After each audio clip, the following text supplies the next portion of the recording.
My stepfather billed me $350 a month. At 15, threw me out with 45 days notice, then demanded $225,000 for my $520,000 lottery win. Can you imagine being told, point blank, that you owe someone $225,000 because they were so good to you? What if that person was your stepfather who charged you rent as a teenager and then actually kicked you out at 19? That's my story, and it all started when I was just 13 years old. My mom remarried, and Mark Caldwell waltzed into our lives like he owned the place. This wasn't his house, it was my mom's. My late father, a truly incredible man, had bought it and paid it off for her, making sure she'd always have a roof over her head. But Mark? He took over the master bedroom, started making rules, and strutted around like the undisputed head of his household. He'd even snap, "Sir," if I didn't address him formally. He picked at my eating, calling me a financial drain. It was bizarre, uncomfortable, and frankly, terrifying for a kid. But it got worse.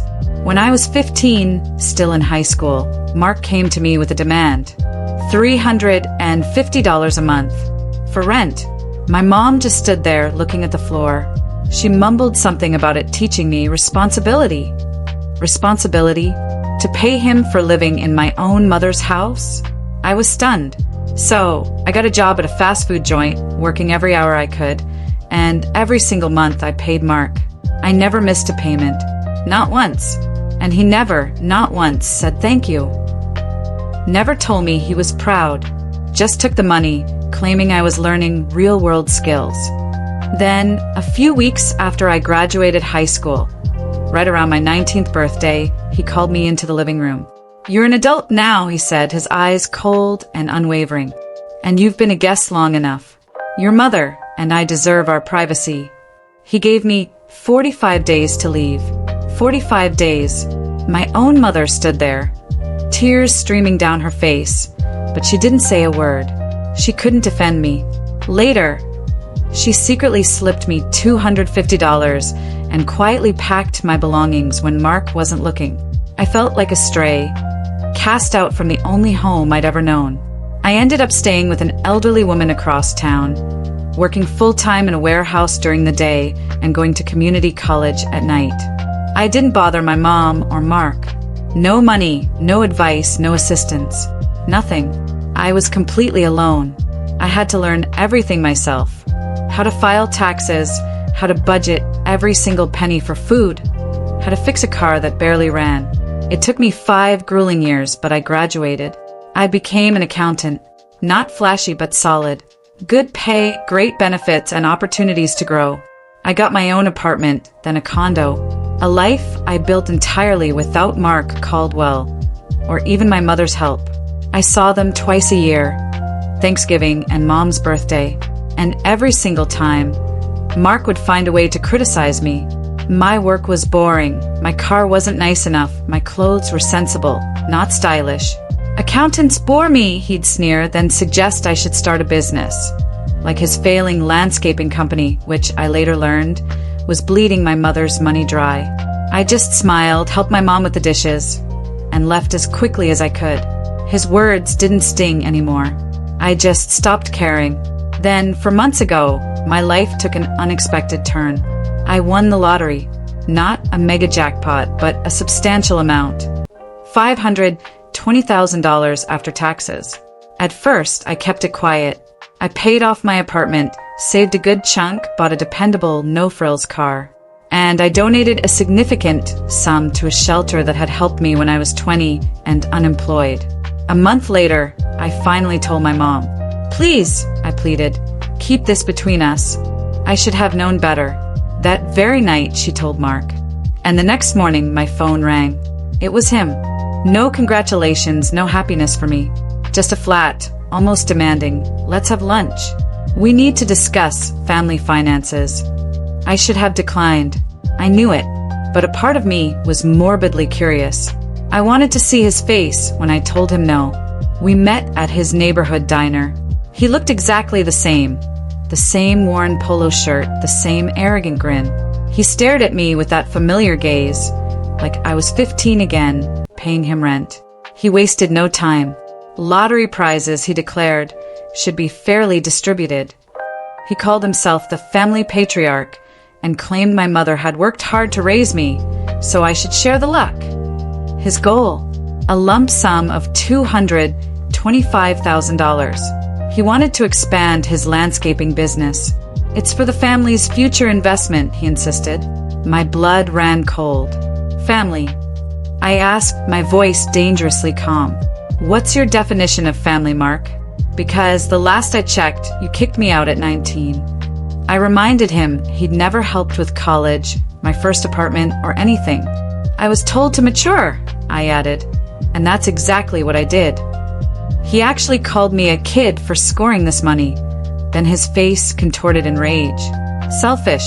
Greedy, he spat. Your family won't respect you if you keep it all.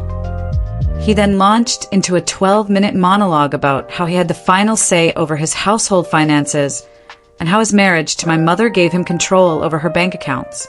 He was already planning a new business vehicle, a trip for him and my mother, maybe even a boat. He talked as if the money was already his, and I was just a minor inconvenience to his shopping spree. When he finally paused for breath, I spoke, my voice steady. No, I said. His face turned beet red in 3 seconds flat. His voice rose, drawing stares from other tables. Ungrateful. Selfish, he bellowed. Family takes care of family. I ignored my mother, who was practically shrinking in her seat. I repeated that he had kicked me out at 19, and since then I had supported myself. We clearly defined family differently, I finished. His jaw tightened. He gripped the edge of the table, struggling to speak. He quickly changed tactics, dropping his voice almost mournfully. This money has ruined our relationship, he sighed. Your mother misses her daughter. I stared at him, disgusted. You called this meeting, I said, and you demanded cash.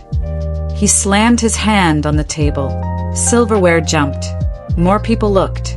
You have 10 days, he seethed, to decide what kind of daughter you want to be. He stood up and stormed out, leaving his coffee unpaid. I waited another minute, paid the bill, and left. I made it to my car before the shaking started. I gripped the steering wheel, just sitting there in the parking lot for 25 minutes. Someone had warned me this would happen, and I'd anticipated Mark's attempt, but hearing him say those words, demanding my money as if it was his right, it made me so furious I couldn't think straight. I drove straight to my condo, straight to my laptop. The entire evening was spent researching family finances and legal rights. I read stories of other lottery winners, about cease and desist letters and harassment laws. I saved websites, compiled information, and formulated a strategy. That night, around 9 p.m., my phone rang. It was Mom. Her voice was soft, contrite. Mark's very unhappy, she whispered, asking me to help. Her words conveyed concern, but it wasn't enough. Why did you tell him about the lottery, Mom? I asked, my voice cracking. After I specifically asked you not to? A long silence. I tell my husband everything, she finally said. That's what people do in a marriage. It broke my heart. My condo's paid off, Mom. I told her. I've saved for the future. I've donated to charity. There's no gift for Mark Caldwell. That's when her tears started. You're splitting the family over money, she sobbed. You've changed. You used to be so nice. I was paying you rent at 15. I corrected her, my voice low and firm. I was kicked out at 19. Nothing about me has changed, Mom. Except now I have money, and Mark Caldwell wants it. She let out a cry, and I hung up. The next morning, I was on the hunt for a family and financial protection lawyer. I found Evelyn Harper. Her website stated she helped clients protect assets from family pressure. Perfect. I scheduled an afternoon appointment. In her office, I poured out everything. My mom's call, Mark Caldwell's $225,000 demand, the diner meeting. Evelyn took copious notes, detailing dates and specifics. She questioned Mark's claims, my mom's involvement. When I finished, She looked up, her expression serious. "This happens more than people think," she said. "We need to protect your assets right away." She advised me to document everything. Every interaction with Mark, every call, every text from my mother. "If Mark Caldwell tries legal threats or harassment," she explained, "we'll need a clear record." That night, I started my meticulous log. 3 days later, my accountant, Michael Brooks, came in. I told him about Mark Caldwell and my mom. We restructured my finances, enhancing security. Mark Caldwell was conspicuously absent from my beneficiary list. Michael Brooks nodded. Families often claim lottery winnings. Legal documentation is your best protection. I walked out of his office feeling shielded, surrounded by attorneys, accountants, and paperwork. For days after the diner, Mark called again. His voice was gentle, almost sensible, making the restaurant dispute feel surreal. "I overreacted," he admitted. "I just need $60,000 to expand the business. Just enough to stabilize." My answer was immediate, forceful. "I am not giving you any money. Please stop contacting me about this." His tone instantly shifted. The friendly voice vanished. "You'll regret it," he snarled. "You're making a big mistake. My family remembers treachery." Each phrase grew louder. "Don't threaten me," I warned. "I'm recording everything you say." And I hung up. My hands were trembling. But this time, I felt stronger than at the diner. I had lawyers, I was protected, and I had proof of his actions. The next morning, my phone lit up with a text from my mom. Then, 3 more.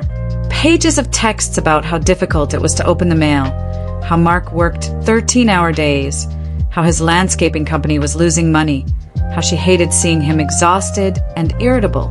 She never mentioned money directly, never asked, but every word was designed to shame me, to make me feel guilty for not sharing my money with Mark and her. I read each text twice, screenshotted them, and filed them away. I remained silent. Phone face down on my desk, I went back to work. 10 days after the diner meeting, I was having lunch with Daniel Reed, a co-worker I'd known for 4 years. We'd talked about bad dates and annoying neighbors, but I'd always kept my family life vague. That day, something snapped. I told him everything. Mark charging me rent at 15, kicking me out at 19, working my way through college alone, winning the lottery, Mark demanding $225,000, and my mom's relentless guilt trip texts. Daniel dropped his sandwich, staring at me. He had no idea. He'd assumed I had a typical, slightly distant relationship with my parents. He was furious at Mark and my mom. "What are you going to do?" he asked. "I'm not giving them anything," I said. "I have a lawyer, and I've documented everything." Daniel nodded. "Smart," he said. Then he added something that made me feel less alone than I had in weeks. "If Mark Caldwell ever comes near you again," he said, "call me. Don't face this alone." His support was a lifeline. 10 days later, my desk phone rang. It was the receptionist, her voice shaky. "Your stepfather," she stammered. "He's here. In the foyer. He wants to meet with you." My heart pounded. "Tell him I'm not available," I instructed. "Ask him to leave." She said okay, and the line went dead. My computer screen blurred. My hands shook. Mark Caldwell at my office. The sheer audacity. 6 minutes later, she called again, sounding even more uneasy. "He won't leave," she whispered. "He's demanding 6 minutes to discuss family issues with his daughter." What should I do? "Call management," I said firmly. "Report him for harassment. Tell him to leave." I heard muffled voices in the background. Then my boss called. I politely explained my stepfather's unexpected visit. My manager said he'd handle it. For 12 agonizing minutes, I sat frozen. What if Mark caused a scene? What if my coworkers saw? My manager returned. "He's gone," he said. He had strongly advised Mark to leave, even threatened security. Mark protested briefly, citing family issues, but eventually left shouting, "You can't avoid me forever!" in the foyer. My manager asked if I was okay. I nodded, though I wasn't. He assured me the police would be called if Mark returned. I thanked him, my hands still shaking, embarrassed. Everyone in accounting knew. I emailed Evelyn Harper, my lawyer. Within an hour, she responded. "This is harassment," she wrote. "Immediate cease and desist letter. His visit to your office, after you told him to stop, is a clear boundary violation."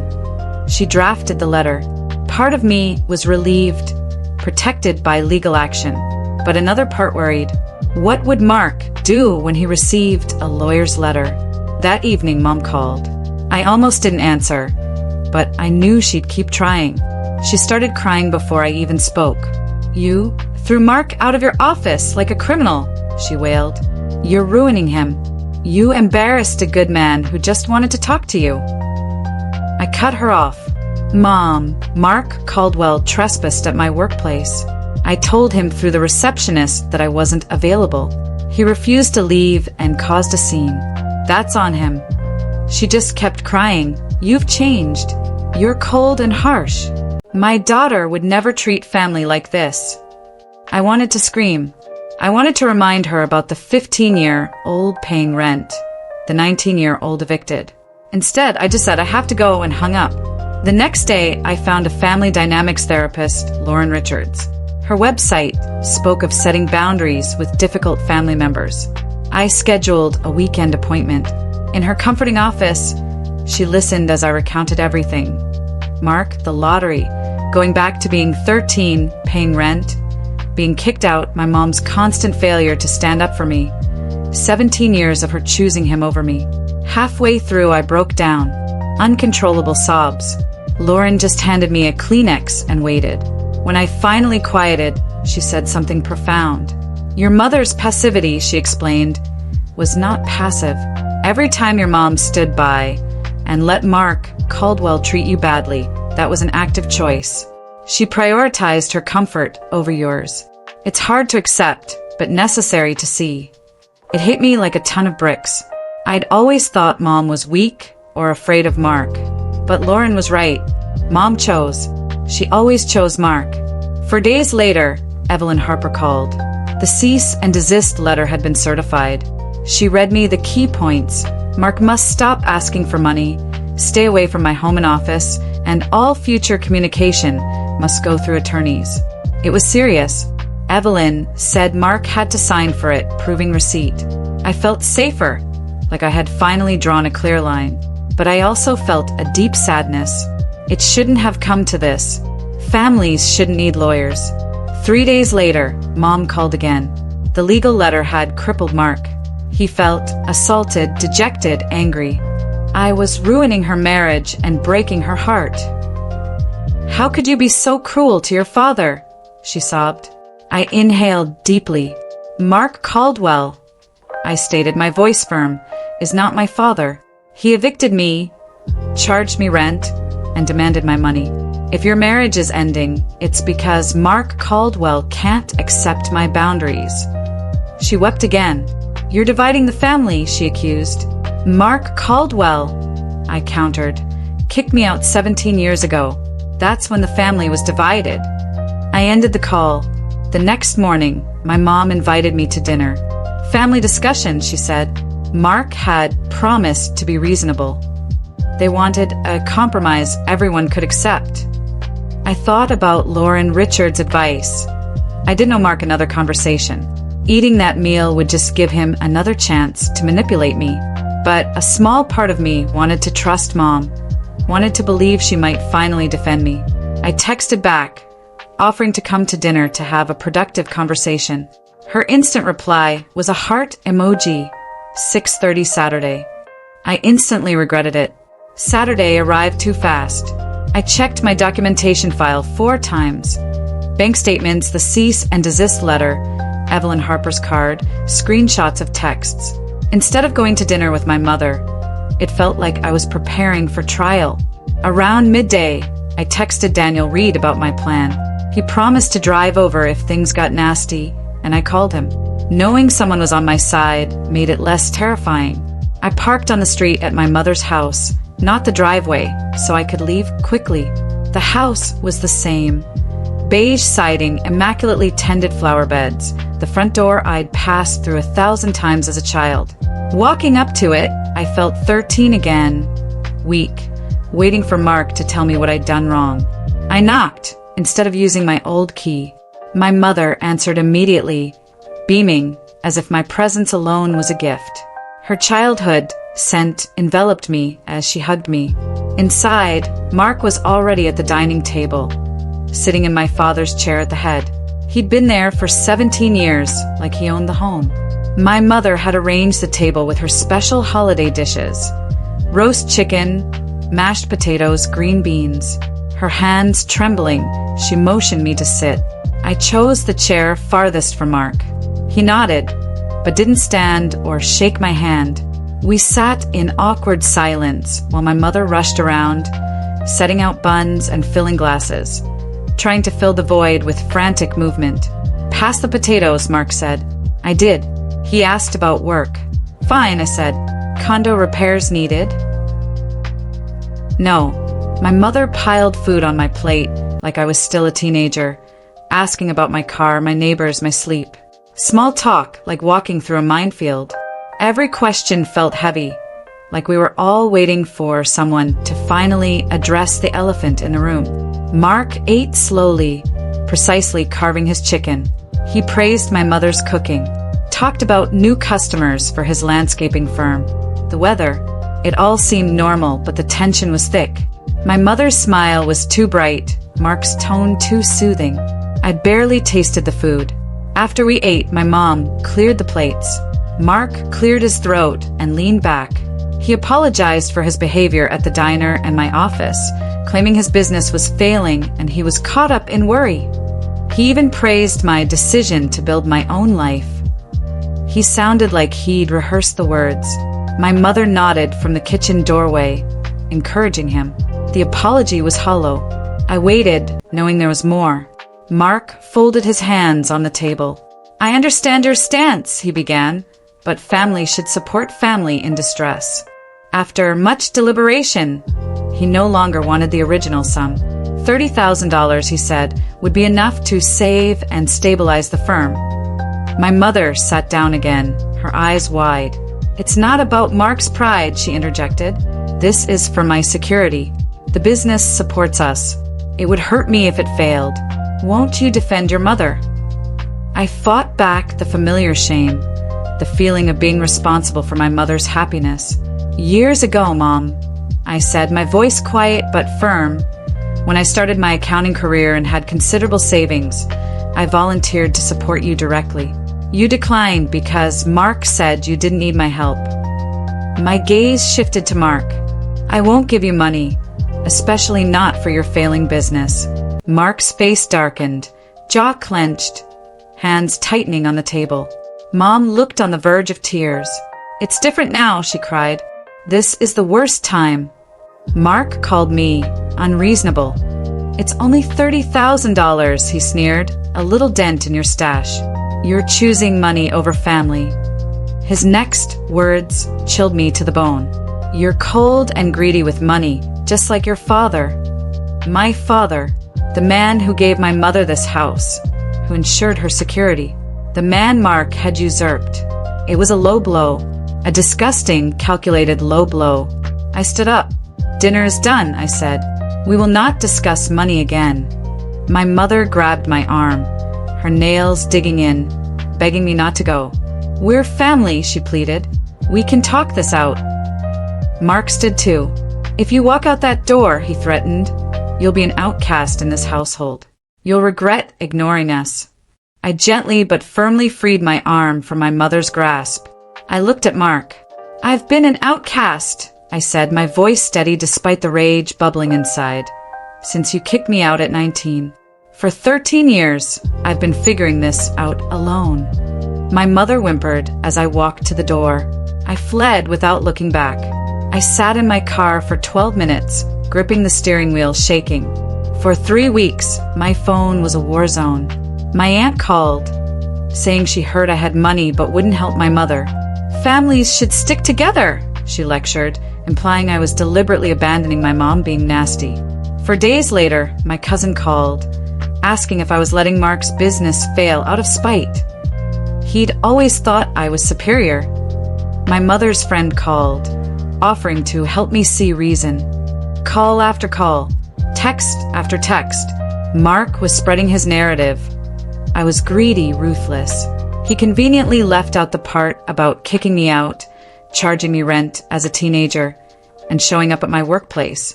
I called my aunt back, detailed my entire history. Paying rent at 15, being evicted, working through college alone, Mark's initial $225,000 demand. She was silent on the other end. Her voice changed when she spoke again. She hadn't known. Mark had made it sound like I was just a greedy person with unexpected money, and that he and my mother had always supported me. I asked her to tell the other family members. She agreed. Some family members apologized after hearing the truth. My cousin called back to say sorry for assuming. My mother's friend texted that she now understood my boundaries, but others sided with Mark. My uncle said family supports family, despite past problems. Another aunt advised me to grow up and forgive. Some cousins simply stopped answering my texts. I was sad but not surprised. They weren't there during those terrible years. They hadn't seen me pay Mark rent for my fast food job at 15. They hadn't helped when I slept on an air mattress in a rented room, eating ramen to afford textbooks. But now they had advice about money.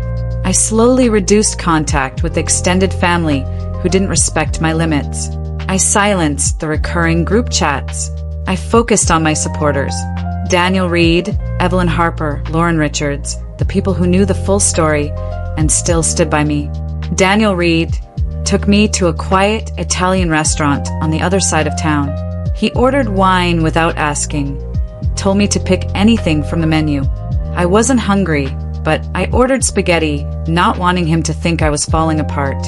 In a corner booth, away from everyone, I poured out everything about the family calls, the accusations, how Mark was twisting things. Daniel listened patiently. When I finished, he looked me dead in the eye and said something that made me cry right there at the table.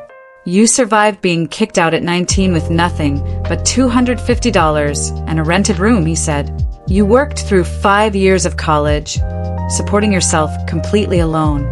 You built a career, bought a condo, and made a stable, good life. The lottery money was pure luck, random chance, and you don't owe Mark Caldwell a single dollar of it. He didn't help you study, didn't help you move, didn't celebrate when you graduated, didn't do anything a real parent does.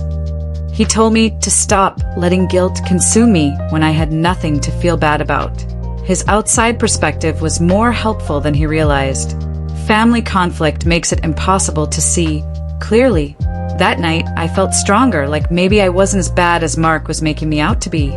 Things quieted down a month after the family dinner. Too quiet. I should have known Mark wasn't done. But I hoped he had given up. Then, an unfamiliar number called. I almost didn't answer. The caller introduced himself as Thomas Keller, Mark Caldwell's landscaping business partner. He apologized for the unexpected call, but said he was worried about Mark and my mother. My stomach dropped. Business partners rarely call family unless something is serious. Thomas said Mark had been using my mother's own funds for company purposes. He kept promising to turn the business around, but it was losing money every month. Thomas had seen the bank statements. They were awful because Mark required him to co-sign. My mother's savings were disappearing into a failing business, and Thomas didn't think she even knew how much was gone. He was stressed. He wanted out of the partnership. Mark's financial decisions were too risky, and he didn't want legal exposure if it all crashed. Desperate people make risky choices, Thomas warned, and Mark Caldwell is desperate. He said Mark's business failures could jeopardize my mother's finances. He didn't want my money or involvement. He just thought a family member should know. I thanked him for the call, for the warning. I called Evelyn Harper immediately. On the second ring, she answered. I explained Thomas Keller's message. Evelyn paused. The house your father left her, she asked. She owns it free and clear, right? Yes, I told her. My dad paid it off before he died. Excellent, Evelyn said. Mark couldn't mortgage the house without my mother's signature, but he might be pressuring her. She advised me to check county property records online for any liens. She showed me how to access public records, and I spent the evening sifting through documents I barely understood, save for the original deed transfer from my father to my mother and the property tax documents. Everything looked normal until I found something from 3 weeks ago. Mark Caldwell had applied for a home equity line of credit on my mother's house. $90,000 against the property. My hands shook as I read the application. My mother's name was on it, too. My mother would never risk her home, her only security, unless Mark pushed her. I screenshotted everything and sent it to Evelyn Harper, asking what it meant. She replied within minutes. The application existed, but it still needed to be approved. I couldn't sleep that night, terrified Mark would take everything my father had given my mother. The next morning, I called Mom, direct and blunt. Is Mark trying to mortgage the house? I asked, a quiet breath on the other end. She finally admitted it. Mark said it was the only way to save the firm, their future. I felt nauseous. Don't jeopardize your only security, your house, for Mark Caldwell's failing business. I pleaded. She said I didn't understand the strain she was under to support Mark, her husband. I reminded her that my father left her that house, so she'd always have a home. I don't, she cried, telling me Mark promised to turn the firm around with just one more opportunity. She'd signed the paperwork, but the bank hadn't approved it yet. Her willingness to risk everything broke my heart. I took a deep breath. I offered to pay for her to meet with a financial expert, someone who could assess her situation without Mark. She needed to see the true numbers, how much money was gone, how dangerous her situation was. She instantly rejected it. She trusted Mark to handle family financial decisions. It would be a betrayal of her husband. Unbelievable. How is self-defense a betrayal? I asked. She said I was trying to separate her from Mark. I was trying to help her keep the house my father left her, but she insisted I didn't understand marriage and compromise. After 25 minutes of circling, I gave up. I told her the offer stood if she changed her mind, and hung up before saying something I'd regret. 3 days later, I broke down on Lauren Richards' couch. I told her about the house, Mark's mortgage attempt, my mom's refusal. Lauren listened, then said something hurtful but necessary. You cannot save your mother from choices she's actively making, she stated. Your mother is an adult choosing to stay with Mark Caldwell and risk her financial security. You have to accept you can't control that. She said I could offer help, but I couldn't force her. Pushing would only hurt me without changing anything. The hardest part of loving someone, she concluded, is watching them make bad choices and knowing you can't stop them. I sobbed through most of the session. Accepting it felt impossible. I wanted to protect my mother as she never protected me. But Lauren was right. My mother made her own decisions, and I had to let her face the consequences, even if it cost her money. My mother and Mark Caldwell went silent for 3 weeks. Then, on a Tuesday morning, Mom called early. Something compelled me to answer. She was crying so hard I could barely understand her. The bank had declined the home equity line of credit. Mark Caldwell's low credit score and poor business finances were the reason. She sounded both relieved and scared. Relieved the house was safe, but now terrified about Mark. Is it safe, I asked gently, to stay with someone who would risk your home? She quickly accused me of distorting facts, misrepresenting Mark, who was just trying to save their future. I assured her that a loving partner wouldn't force her to risk the house my father had left her. She interrupted, saying I didn't understand their marriage. She hung up before I could finish. 12 minutes later, my phone rang again. I assumed it was her calling to apologize. It was Mark Caldwell. He spoke quickly, harshly, shivering with rage. He claimed I had poisoned the bank, sabotaged his business, and tried to end his marriage with my mother. I explained the bank's decision was based on his finances, his credit score, not mine. He called me a liar, claimed I had called the bank to deny the loan. I told him banks don't work that way and to stop contacting me. He yelled, "You're ruining everything. You'll pay the consequences." I reminded him I had nothing to do with the bank and he needed to stop blaming me for his mistakes. "It's not over," he snapped and hung up. Then he said something that made me cold. He threatened to sue me for family contributions. After I made money, he claimed I owed him for housing me from ages 13 to 19. He said he kept receipts and records for everything he spent on me, and I would repay it with interest. It was legally ridiculous, but Mark sounded serious. I was terrified. "Try it," I said, my voice shaking. "No lawyer will take that case." "My attorney will call," he said, then hung up. My hands were trembling as I opened my phone's voice recorder app. I had recorded the entire call. I immediately sent it to Evelyn Harper, asking if Mark's threat was legal. She called me within an hour. Evelyn Harper listened to the recording. "Mark Caldwell has no legal claim to your lottery winnings," she said. "His threat is pure intimidation." She explained that he couldn't claim parenting expenses years later, especially since he illegally charged me rent as a minor. She warned that desperate people act desperately and advised her firm formally respond, halting any legal proceedings. She sent Mark a letter explaining why he had no claim and warning that frivolous lawsuits would result in harassment charges and legal fees. I gave her immediate permission. 3 days later, we sent the letter via certified mail. I read my copy 4 times, feeling safer with each reread. The language was clear and firm. Mark could not collect my winnings.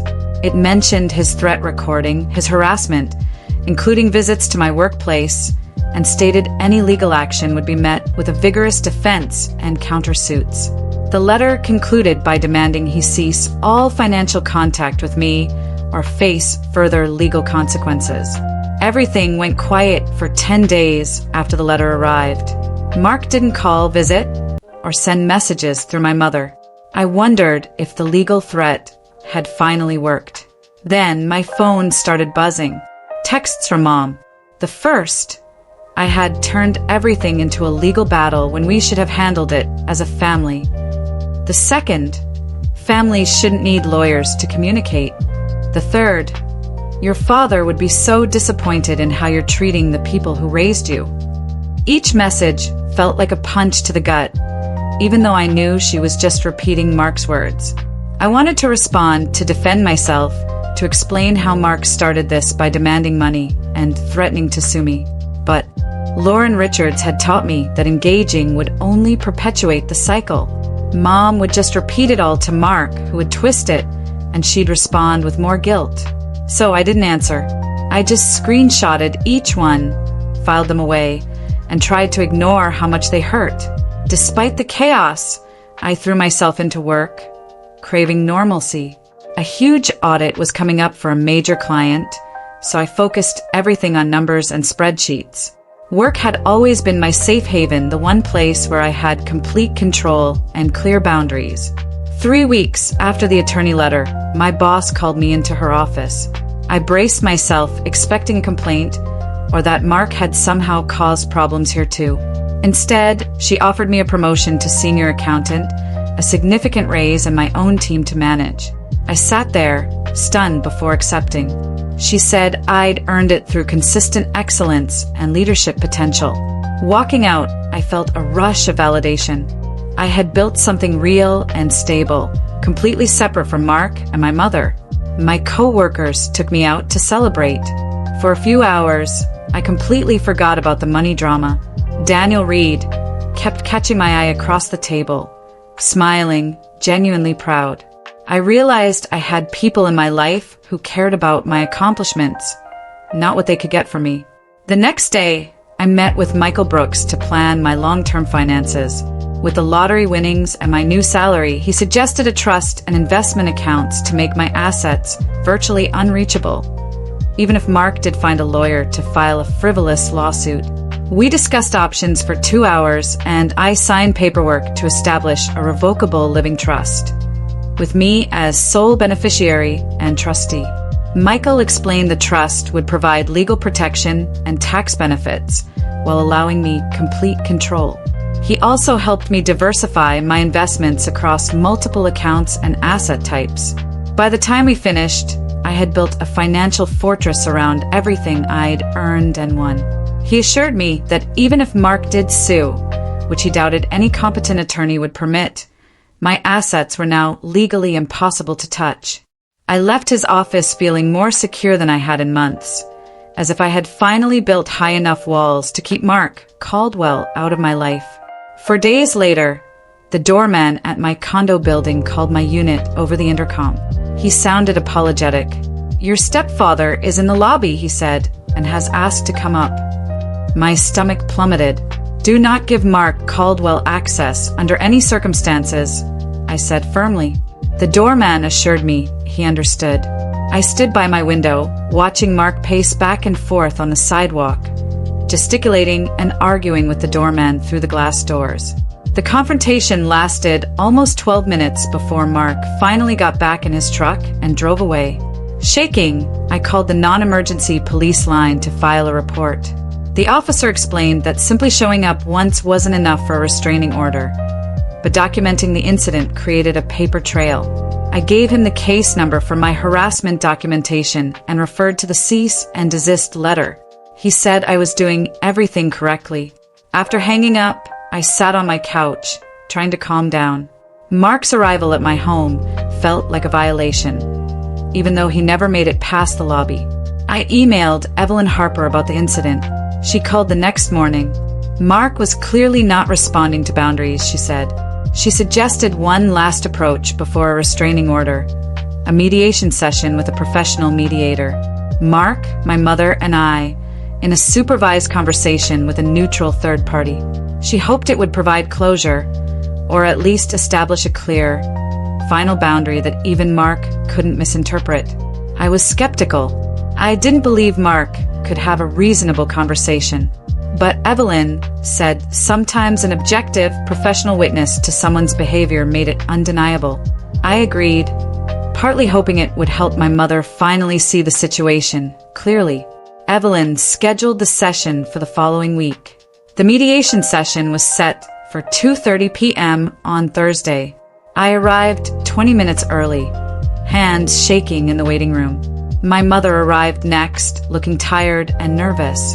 She offered a small, sad smile, but no hug, no conversation. Then Mark Caldwell walked in, carrying a thick manila folder, his face grimly determined. The mediator, an expert in family financial disputes, explained the ground rules. Everyone would speak without interruption. The goal was common ground. Mark jumped right in, opening his folder, pulling out pages of handwritten calculations. He claimed he had documented everything he spent on me from age 13 to 19, and I owed him $52,000. When the mediator asked to see his numbers, Mark handed them over proudly, as if he had an airtight case. She reviewed the pages carefully, her expression neutral, then asked Mark to explain his methodology. He itemized rent, food, utilities, clothing, school supplies, even the value of the bedroom I used. The mediator looked at me. "Any comments on these calculations?" I told her that I had paid Mark Caldwell $350 per month in rent from 15 to 19, totaling over $8,400. And I added, charging a minor child rent, then itemizing normal parenting expenses is not legally valid. The mediator nodded slowly. "Parents have a legal obligation to provide for their minor children," she told Mark, "and cannot later seek reimbursement for doing so." My mother began to cry, shoulders shaking as she pressed tissues to her eyes. All she wanted, she sobbed, was for her family to get along. We couldn't find a solution that satisfied everyone. The mediator gently asked about her proposed compromise. My mother asked if I would help them with their business debt. I still cared about her well-being, but not to the extent Mark demanded. I took a breath. Calmly, I explained that being in a relationship after being kicked out at 19 had compromised me. I'd built my entire adult life without their help or support. I was not obligated to fund Mark Caldwell's failing business just because I got lucky with a lottery ticket. The mediator asked Mark directly what he expected from mediation. Fairness, he declared. Family should support family. She has too much wealth while we struggle. The mediator asked for a precise definition of fairness. To Mark, fair meant acknowledging that my parents made sacrifices to raise me, which I owed them. Something broke inside me. Years of silence, of biting my tongue. It would have been fair, Mark, I said, my voice rising, if you hadn't charged me rent when I was 15 and working 18 hours a week in high school. It would have been fair if you hadn't kicked me out at 19 with 45 days notice. It would have been fair if you hadn't demanded $225,000 of my lottery winnings as if you were entitled to them. It would have been fair if you hadn't harassed me at work and visited my home after I declined. It would have been more appropriate if you had been a parent, Mark, rather than a landlord who despised me. The mediator sat back, watching us, her expression unreadable. She confirmed Mark had no legal claim to my lottery winnings and that his actions were harassment. My voluntary family support would not solve the problem. Mark stood abruptly, claiming the mediator was biased against him and the meeting was a waste of time. My mother slowly gathered her belongings as Mark stormed out. The session ended without resolution. Before I could leave, my mother caught me in the hallway. She asked for a moment of privacy. I almost declined, but her distraught expression convinced me. We sat on a lobby bench. Her hands twitched nervously. Mark was impossible to live with because I refused to give him money, she said. He blamed her for raising an ungrateful daughter. Their marriage was more strained than ever. I expected her to leave him or finally see his wrongdoing, but she just said she didn't know what to do. Mark was constantly angry, and she was tired of being stuck between us. I gently reassured her. You're not in the middle, Mom, I said. You've chosen to stay with someone who is threatening your daughter and trying to steal my money. She recoiled from the word stealing, but didn't deny it. Marriage is complicated, she mumbled. You don't understand. I knew, then, that she was still putting Mark's comfort ahead of my safety and well-being, just like when I was younger. She cried again, wishing things were different, but claiming she couldn't change anything. I stood up. I love you, Mom, I said, but I can't keep having this conversation where you acknowledge the problem but refuse to change. She nodded, wiping her eyes, as I walked away, knowing nothing had changed. Days later, I drove home from mediation. My mother's admission that Mark made her life difficult, but her refusal to change stayed with me. I sat in my garage for 25 minutes before going inside. She texted me later, asking to talk soon. I didn't respond right away. I needed to decide whether a relationship with her was still possible. The next morning, I called her to set up a solo coffee date. She agreed quickly, her voice hopeful, which hurt my chest. We met at a cafe between our homes. No Mark. She arrived exhausted, dark circles under her eyes, hands shaky as she stirred sugar into her coffee. She looked so sad. I waited for her to speak. Mom, I said, I love you. I always will. But I can't be in a relationship with you if you continue to allow Mark Caldwell to harass me. When she started to protest, I raised my hand. I need one clear boundary, I explained. You can contact me directly. We can build our relationship, discuss your life, share our values. But any mention of money, any pressure to reconcile with Mark, or any guilt over my decisions will end the conversation. She stared at me. Do you mean it? She whispered, wiping away tears. I told her I'd never been more serious. Her voice trembling, she nodded slowly. She said she would try, but I had my doubts. After so much time under Mark's control, I wasn't sure she could speak without thinking of him. We finished our coffee in an awkward silence, then exchanged a brief hug in the parking lot before we parted. That night, my mother sent me a text. It was clearly Mark Caldwell's words. He wrote that I would regret putting money before family, that karma would catch me, and that I was making my biggest mistake. I screenshotted it immediately, sent it to Evelyn Harper, along with a note about the harassment. Then, I blocked my mother's number. I felt guilty, but I desperately needed a break from the emotional manipulation. The silence was surprisingly peaceful. No angry calls, no guilt trips, no messages that made me feel like a bad daughter. The silence was heartbreaking, too, because it meant accepting that my mother could not protect our relationship from Mark Caldwell. Using Michael Brooks' new security measures, I spent the weekend cleaning my condo and organizing my finances. The next month, I focused on constructing my ideal life with my newfound financial security. I took time off work to travel to Ireland, a place I'd always dreamed of visiting but never thought I could afford. I toured ancient castles, listened to live music in small pubs, hiked along oceanfront cliffs, and ate fresh seafood. I wasn't constantly worried about money. The freedom felt strange, almost wrong, as if I was indulging excessively. But I reminded myself, I deserved this, after years of hard work and a stroke of luck. When I returned, I made more donations to the causes that had helped me when I was struggling. The shelter that took me in when I was 20 and between jobs, the food bank that fed me during my toughest college months, a scholarship fund for full-time community college students.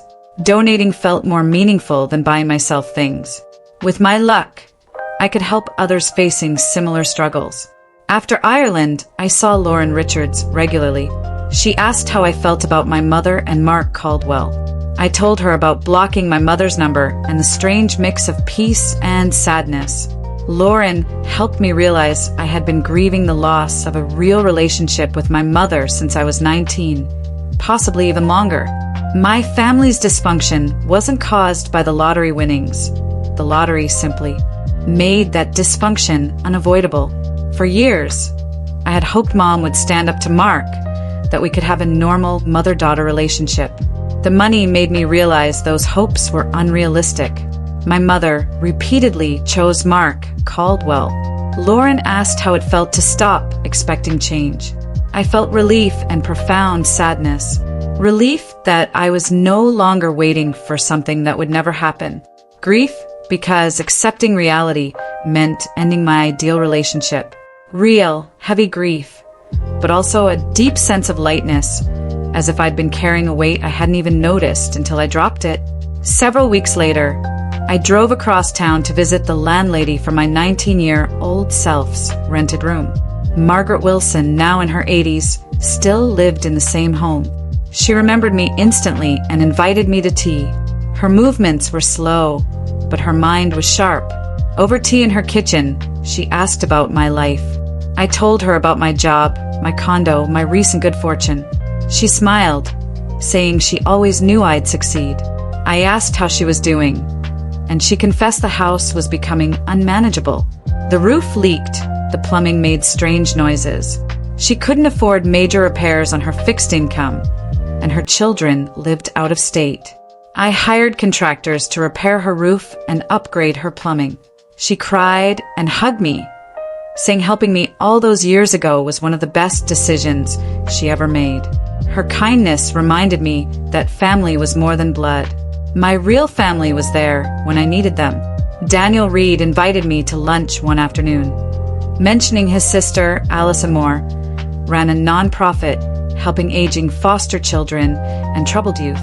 Given my experiences, Daniel suggested volunteering.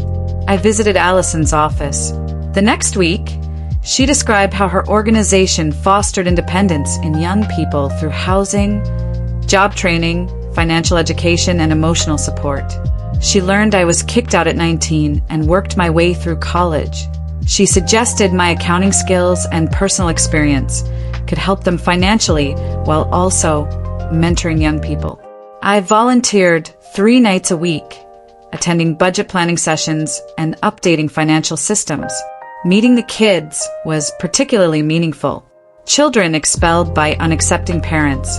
High schoolers expected to support themselves. College-bound young adults working full-time and paying rent. Their stories mirrored my own struggle. My assistance included budgeting and financial aid applications. My advice included setting boundaries and dealing with difficult family members. Helping them gave me a purpose beyond mere survival. For months after the mediation, a strange number called. Something prompted me to respond. It was Mom from a new number. Her voice sounded tired but calmer than it had in months. No mention of Mark Caldwell, no mention of money. She asked how I was and told me about her garden. The tomatoes were good, but the squirrels had eaten the strawberries. We talked about mundane topics for 25 minutes. My Ireland trip, her book club, the weather. I felt cautiously optimistic. It was our first normal conversation in months. I didn't relax completely, but I appreciated the effort. Before hanging up, Mom mentioned she was seeing a counselor. She needed help dealing with months of stress. She didn't apologize or acknowledge Mark's behavior, but she seemed to recognize the situation was unsustainable. I encouraged her therapy without coercion. She had to grasp things for herself. I couldn't show her something she wasn't prepared to see. Allison Moore and I discussed a larger project. I wanted to donate the majority of my lottery winnings to a low-income college fund. Her nonprofit could help us find self-sufficient students like myself. The funds would cover tuition, supplies, application fees, and an emergency fund. Allison's eyes lit up. This could change lives, she said. Many of the students she worked with were bright and motivated but lacked college funding. It took several weeks to develop the program structure and application. Nothing else seemed more right. My luck was turning into an opportunity for others facing similar challenges. 5 months later, Thomas Keller called me on a Tuesday afternoon. He sounded relieved and regretful. Mark Caldwell's landscaping business had filed for bankruptcy that morning. Thomas had left the partnership 3 months ago, anticipating the financial crisis. He asked me to check on my mother's home, saying time had run out for Mark to persuade him to mortgage it. I thanked him for the warning and called Evelyn Harper. She showed me the county property records online. My mother owned the house solely. No loans, no mortgages, no claims. Mark Caldwell hadn't managed to use it as collateral. Knowing my mother's only asset was safe made me both sad and relieved.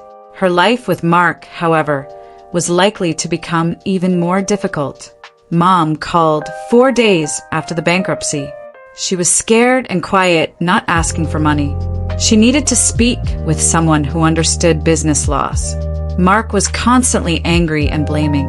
With the house paid off, she was worried about bills and maintaining it. I listened, offering no advice, no offer of compensation. When she paused, I gently reminded her of her options. She owned the house freehold. By leaving Mark Caldwell, she could ensure my father's final protection remained intact. After a long silence, she said she wasn't prepared to think about it. She could decide when, but I understood. After a few more minutes of small talk, she hung up. At least I'd clarified. At the very least, she knew. 7 months after winning the lottery, I was content in my condo. Evelyn Harper had given me solid legal protections. Michael Brooks, financial structures, shielded me. Lauren Richards, therapy, helped me set boundaries without guilt. Allison Moore's nonprofit work gave me purpose. The college fund welcomed 19-year-olds like me. Friends encouraged me. Professionals validated my decisions. And I used the money wisely. Family conflict can be painful. I still hoped my mother would choose herself over Mark Caldwell. Years of manipulation and control still enraged me sometimes. But I no longer lived for those emotions. They were just a part of my story. After months, I finally believed Lauren Richards' advice. I couldn't save my mother or change Mark Caldwell. I could only defend myself and assist others in similar circumstances. The lottery win secured my financial future, but it also forced me to stop hoping for change in my family and instead focus on building my own life. My strong boundaries made me proud. Mark Caldwell and my mother had pressed me, but I had proudly refused. Through all this, I felt proud of my transformation. For For the first time in years, I felt truly optimistic about my future. Have you ever had to choose between protecting yourself and trying to keep a difficult family relationship alive? How did you handle it? I really want to hear your stories in the comments below.